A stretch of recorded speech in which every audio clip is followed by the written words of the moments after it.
पतित पावनी मां गंगा को मोक्षदायिनी कहा जाता है, जिसमें डुबकी लगाने से पापों से मुक्ति मिलती है और मोक्ष की प्राप्ति होती है। यही कारण है कि न केवल भारत के नागरिक बल्कि पड़ोसी मुल्क पाकिस्तान से भी तमाम हिंदू नागरिक अपने पूर्वजों की अस्थियां लेकर यहाँ पहुँचते हैं। वे अस्थि विसर्जन के साथ खुद भी गंगा में डुबकी लगाकर पापों से मुक्ति की कामना कर रहे हैं। ऐसे ही एक श्रद्धालु ये भी हैं जो पाकिस्तान से अपने पिता की अस्थियां लेकर हरिद्वार पहुंचे हैं और यहाँ उन्होंने अस्थि विसर्जन किया और फिर इस बारे में जानकारी भी दी। हमारी टोटल जो है 25 दिन की यात्रा थी। पहले रायपुर गए थे, बाद में अमरावती गए थे और फिर प्रयागराज, फिर अयोध्या गए थे। कल हम पहुंचे हरिद्वार, अपने पिताश्री की अस्थियां लेके आया था। आज वो जो है ना गंगा में परवाही की है।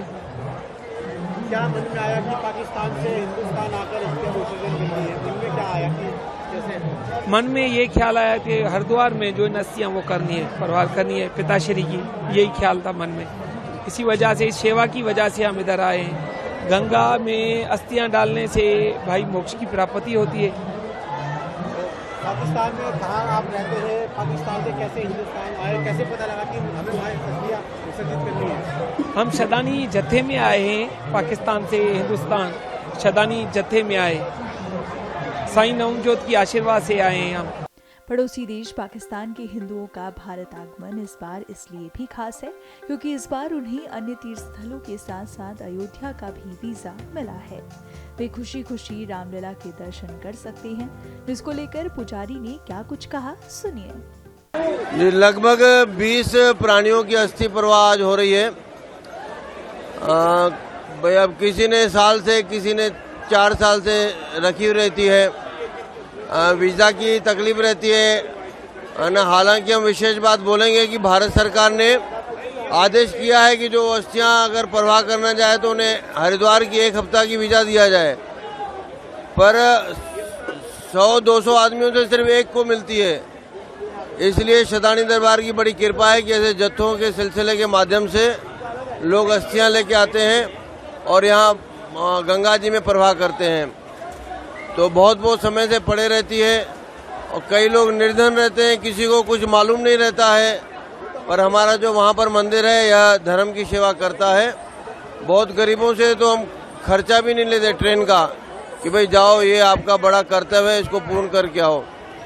तो मैया की कृपा रहे हमारे सनातन में, हमारे हिंदुओं के जो प्राणी जाते हैं उनको मोक्ष अवश्य प्राप्त हो। आज गंगा जी आए हैं, आज अस्थि विसर्जन कराया, उसके लिए क्या कहा?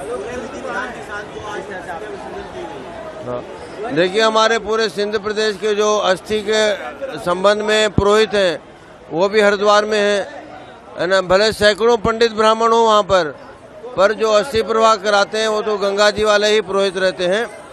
तो यह सब ज्ञान शदानी दरबार के पूर्व संतों से लेकर जो 300 साल का इतिहास है वह लगातार रहा है और हम बड़े प्रेम से इस सेवा में अपना योगदान देते हैं। सरकार का सहयोग कैसा रहता है? सरकार हर साल इस जत्थे को वीज़ा देती है और 200 से 300 के बीच हर वर्ष ये यात्री आते हैं।